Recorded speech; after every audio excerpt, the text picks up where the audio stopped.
Sorry, honey. I found a wonderful fiancé. Are you upset that I'm happy? Jealous? My sister's words stung. Why do people who look down on others end up with such ugly faces? It was as if her once pretty face was a lie. Standing in front of me, her face looked distorted. She wasn't just looking down on me anymore, but also on my husband. My anger had reached its limit. My name is Delaney, I'm 25 years old, and I work at a printing company.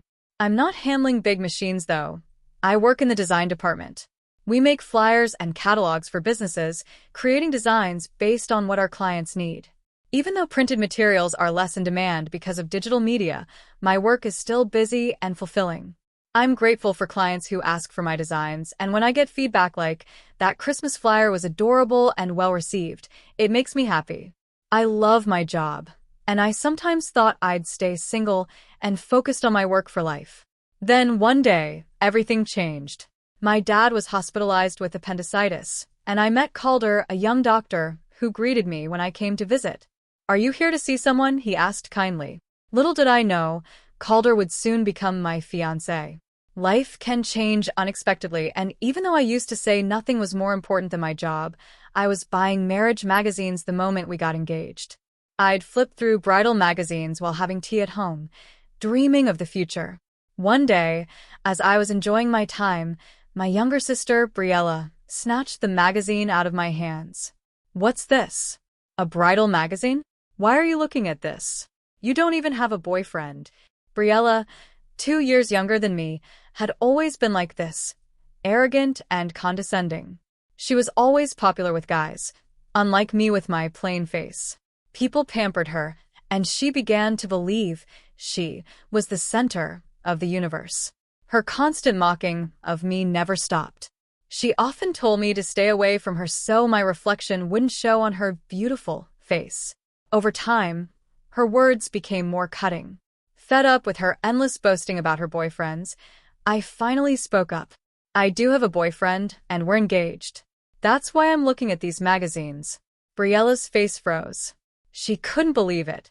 But instead of being happy for me, she smirked. "Really? Someone actually likes you," she said, mocking me. "He does," I replied. "We're getting married soon." "Oh? What does he see in you?" "I bet he treats you like a maid," she sneered. When I mentioned Calder was a doctor, she fell silent for a moment, clearly surprised. A few weeks later, Calder came over to meet my parents, and of course, Briella showed up uninvited. She canceled her plans just to be there. I had a bad feeling, remembering how she had stolen boyfriends from me in the past. But I thought, surely as adults, she wouldn't do that anymore. I was wrong. Briella started flirting with Calder, and to my horror, he seemed to blush in response. My worst fear came true when Calder broke up with me, saying he wanted to date my sister instead. "Sorry I stole your fiancé," Briella said with a smug grin. "But he found me cuter." It hurt, but the moment I saw Calder's fake smile, all my feelings for him vanished. He wasn't worth my time. "I'm glad I didn't marry a man who could switch so easily," I told them. They both laughed, and as they walked out of my life, I thought I would never see them again. 3 years later, I was still working hard and enjoying my job. One of my clients, Thayer, started asking for me to handle more of his projects. Over time, we got closer, and he eventually asked me out. Thayer was different. He was kind, sincere, and thoughtful. When he proposed, I was overjoyed, but memories of Briella and Calder haunted me. I told Thayer about what happened, even showing him a picture of my sister. I watched his reaction, but he didn't flinch. He smiled and said, "I've met more beautiful women than your sister, but none of them ever caught my heart. I love you, Delaney. You shine brighter than anyone else." His words melted away my worries, and we got married. Life with Thayer was wonderful. We shared household chores, and his cooking was amazing. One day, while shopping for furniture together, I ran into Briella and Calder. "Look who it is." "You poor thing, shopping in a store like this," Briella mocked. Calder joined in, making snide remarks about how we couldn't afford anything nice. I wanted to walk away, but Thayer stood his ground. "I'm Delaney's husband," he said calmly. Briella and Calder were stunned. Briella laughed. You married her? You must be desperate for a maid. But Thayer wasn't fazed. He handed Calder his business card. When Calder saw the name, his face turned pale. Wait, you're Thayer Taylor, the director's son? Thayer nodded. Calder, realizing the gravity of who he was talking to, began to stammer. But Thayer cut him off. You look down on others, mock them. You're not fit to be a doctor. I'll be informing my father. As we walked away, I knew I'd never see them again. Calder lost his job, and Briella eventually divorced him when the money ran out. Meanwhile, Thayer and I continued to live a happy life, and soon, we would be welcoming our first child. Thera, I thought you were going out, I said to my sister when she appeared at the door. If my sister's fiancé is visiting, of course I'd cancel my plans, she replied with a smirk. I had been relieved she wasn't going to be around, but now that she was here, I had a bad feeling.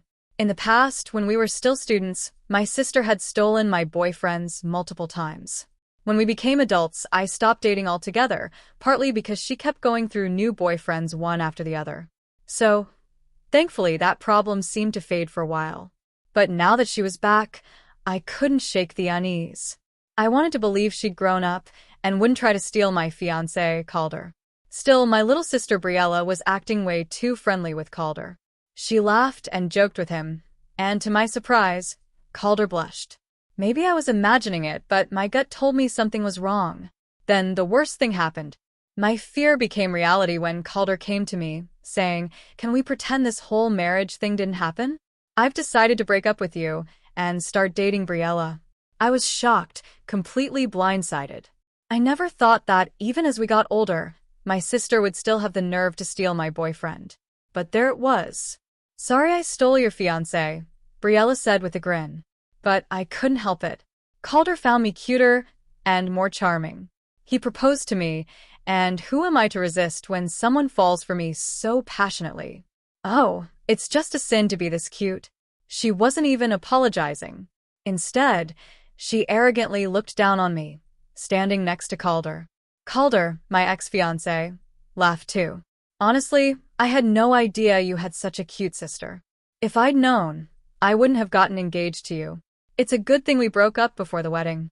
As soon as I saw Calder's twisted smile, all my feelings for him vanished. There was nothing left but disgust. I'm glad too. A man who can so easily go after another woman isn't someone I want to marry, I told them, feeling my anger rise. Consider him a gift to you, I added with a cold smile. Briella rolled her eyes. Sounds like someone sore from losing. Exactly, Calder chimed in. You weren't cute, even till the end. But I wasn't upset. I genuinely meant what I said. It was a relief. They both clearly didn't understand, lost in their own fantasy world. Interacting with you two is a waste of time. Goodbye. I turned and walked away. As I left, I heard Briella call out, "She's such a sore loser. We're the ones wasting time here. We're never gonna meet again, bye." They laughed as if they had won something. After that, I never saw them again. My furious parents banned them from family gatherings, and eventually, I heard they got married, but it didn't matter to me anymore. 3 years passed, and I continued working hard at my job. I was now 28, and during that time, one of my clients, a man named Thayer, started requesting me for more and more projects. We often talked for work, and one day, he asked me out for dinner. After that, we went on dates, and during one of those dates, Thayer proposed to me. To be honest, I was incredibly happy.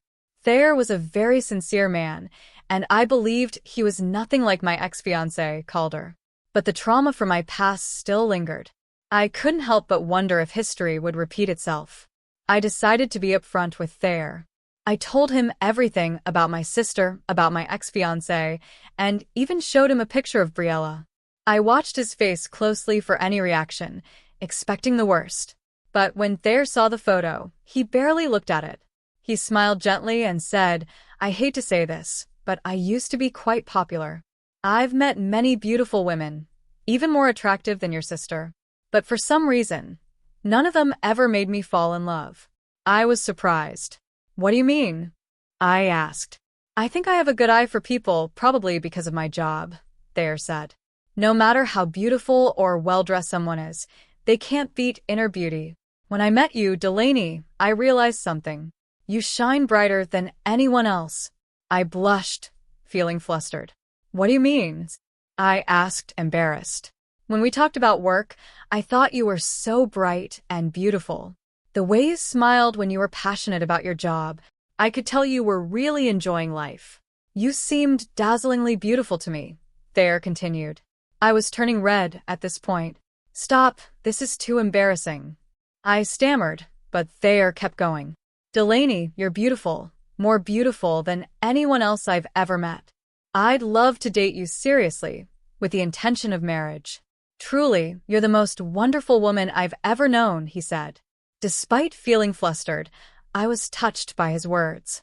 After that, Thayer and I continued dating, and eventually we got married. Our married life has been smooth, and we've grown even closer since the wedding. We share household chores, and because Thayer lived alone for so long, he's even better at them than I am. His cooking is amazing, especially when I'm tired from work. On our days off, we often go out together. One day, we went to look at furniture since Thayer wanted to check out some new items for the house. That's when I ran into a nightmare from my past. As I was browsing the bedding section, I heard a familiar, smug voice behind me. Oh my, I thought I spotted a plain-looking woman, but it's you. Briella's voice rang out. I didn't need to turn around to know who it was. Even after 4 years, she was unforgettable. I was looking at bedding in the store when I suddenly heard a voice behind me. I didn't need to turn around to know who it was. Even though it had been 4 years since we last saw each other, she was unforgettable. It was Briella, my younger sister. Standing next to her was my ex-fiancé, Calder. I quickly noticed something different about her. Briella's face seemed harder, more severe than the last time I saw her. I couldn't tell if it was age or just her personality becoming worse. Calder, who was beside her, was smirking as well, but I noticed something else. He looked thinner, like he had lost quite a bit of weight. As they approached, I braced myself for what was coming. What brings you here? Briella asked with a sarcastic smile. Nothing much, just looking at furniture, I replied, trying to stay calm. This place has a lot of expensive imported items, she sneered. It's not really for people like you. Her attitude was just as annoying as ever. Calder, standing beside her, nodded in agreement, adding, Yeah, exactly. If someone like you shops here, it'll bring down the store's reputation. We don't want people thinking we're poor. You should probably leave.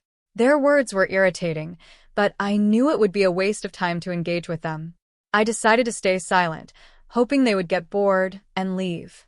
Unfortunately, my silence seemed to bother them even more, and they continued to raise their voices. Oh, this is terrible. A luxury store is ruined by people like this, Briella continued loudly. Why would a poor person even come in here? They obviously can't afford anything. Calder chimed in, Yeah, the poor should just leave. Their voices were starting to attract attention. Other shoppers and store employees were glancing in our direction, clearly curious about the commotion. Frustrated, I reached for my husband's hand, ready to leave. But Thayer, my husband, didn't move. He stood his ground. At that moment, Briella and Calder finally seemed to notice him. Hey, who are you to her? Briella asked rudely. I'm Delaney's husband, Thayer replied calmly. Briella's eyes widened in surprise. What? You married this plain girl? Really, she laughed. You must be brave. Did you need a maid or something? That's hilarious. Thayer remained unfazed. I help with the household chores. It's normal since we both work. Oh, you both work? Briella mocked, her tone dripping with fake pity. How sad. You're so poor that your wife has to work, too? How pitiful. Unlike you, I'm living the good life as a stay-at-home wife.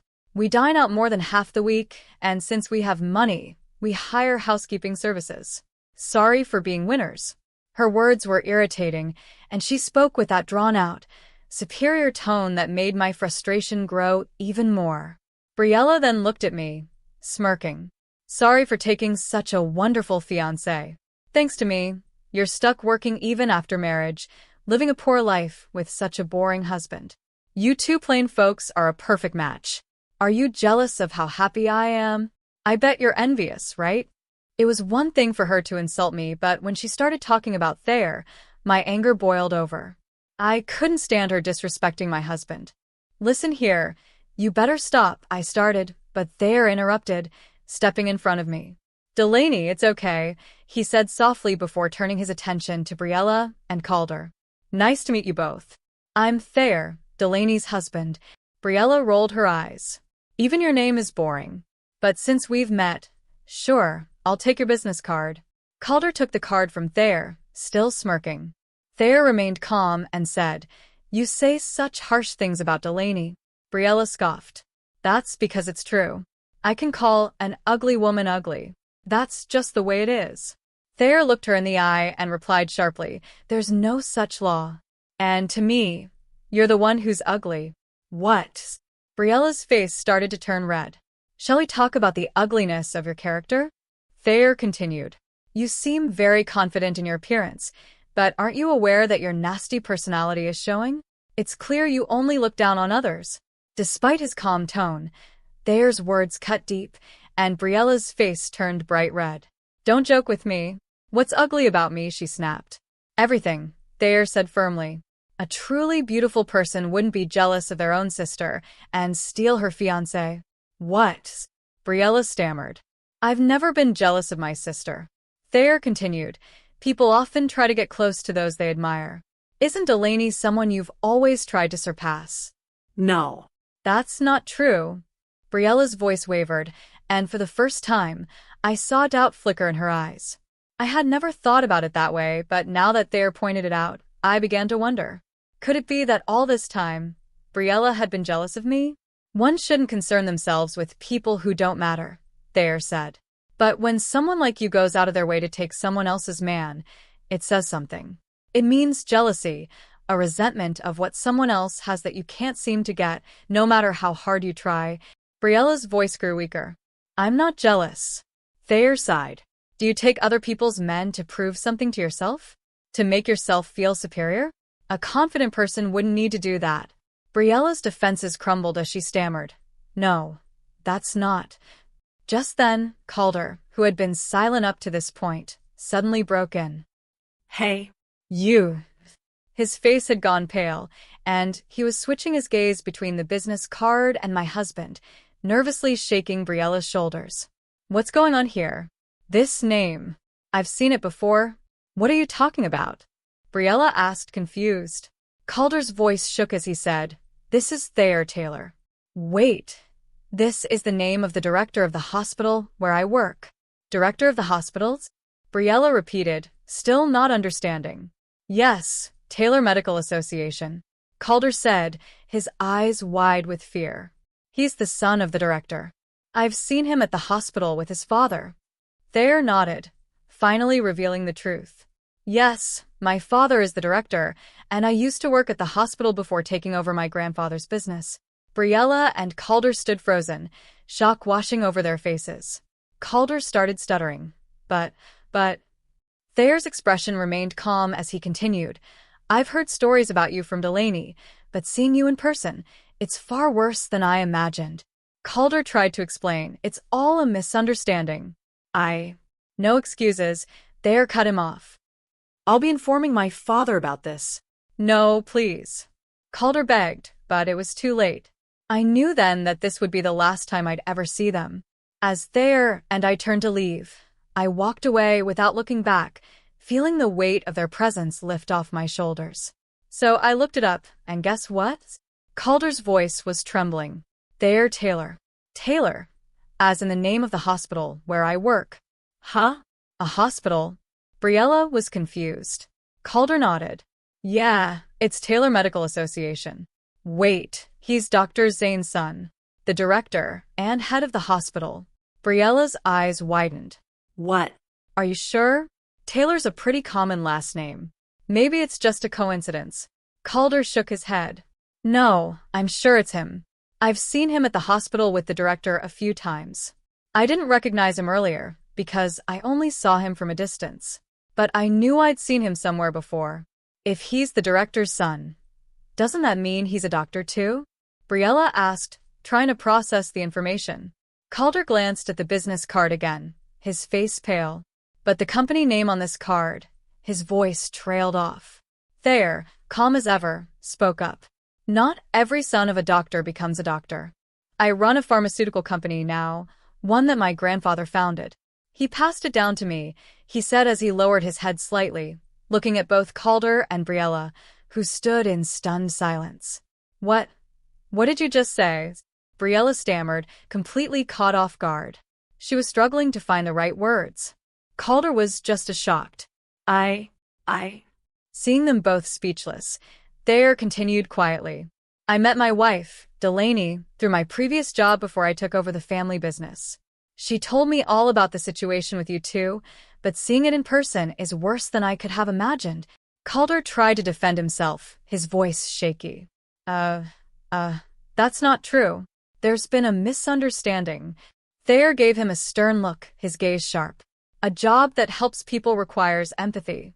But instead, you look down on others and mock them. Who would want to be treated by a doctor like that? Calder was turning pale, his hands trembling as he tried to explain. No, you've got it all wrong. No excuses, Thayer interrupted, his tone firm. I'll let my father know about you. Prepare yourself for the consequences. Calder collapsed onto a nearby chair, his head hanging low in defeat. Briella stood there, her face pale, unable to form a coherent response. Thayer and I turned and left the store, not bothering to look back. As we walked out, I had a strong feeling that I'd never see them again. And with that thought, I felt an immense sense of relief. So, what happened to them afterward? Calder, my sister's husband, wasn't fired, but he faced a huge pay cut and was removed from any position of responsibility. His arrogant behavior had become a habit, and it seemed he had even been cold toward patients. Naturally, people at the hospital began to avoid him, and he was no longer respected. It wasn't long before he quit, unable to handle the icy treatment from his co-workers. Word spread quickly in the hospital community, and Calder struggled to find another job. It seemed his life had taken a sharp downturn without steady work. As for my sister, it was discovered that she was a reckless spender. No matter how high Calder's salary had been, they were always living on the edge financially. That explained why Calder had lost so much weight. He wasn't just stressed, he was practically starving. When Calder's pay was cut, Briella quickly gave up on him and divorced him. She seemed to believe that she could just move on to the next rich man, but reality didn't play out the way she expected. When I saw her again years later, my sister looked completely different from how she used to. The girl who had once been cute had become harsh-looking, and it wasn't just age. I think her true personality had started to show through her appearance, and it ruined whatever beauty she had left. Her popularity with men was gone, and no one wanted to be with her anymore. Nobody wants to date me, she had cried to my parents. My parents called me, telling me that she had come back to their house in tears, complaining, I'm still so cute. Why doesn't anyone shower me with attention like before? She had even gone as far as to say, I took a good man from Delaney, so I should be better than her. By she, I knew she meant me. It seemed that in her mind, there was some unspoken rule that she had to outshine me. Maybe, in some twisted way, my sister had always looked up to me. My husband, Thayer, thought so too. She probably admired you deep down, he once said. But just because she might have looked up to me didn't mean I could forgive the way she treated me. In the end, my parents turned her away. They told her she had made her own bed, and now she had to lie in it. After that, Briella disappeared into the nightlife, and I haven't heard from her since. I probably won't ever hear her name again. On the other hand, my life has been peaceful since I was freed from the chaos caused by my sister and her husband. My marriage with Thayer has been filled with happiness, and I'm still passionate about my job. Life is fulfilling, and soon we'll be a family of 3. As I stared at the computer monitor at work, I gently stroked my growing belly, feeling a sense of contentment wash over me. Everything had fallen into place, and I couldn't be more grateful.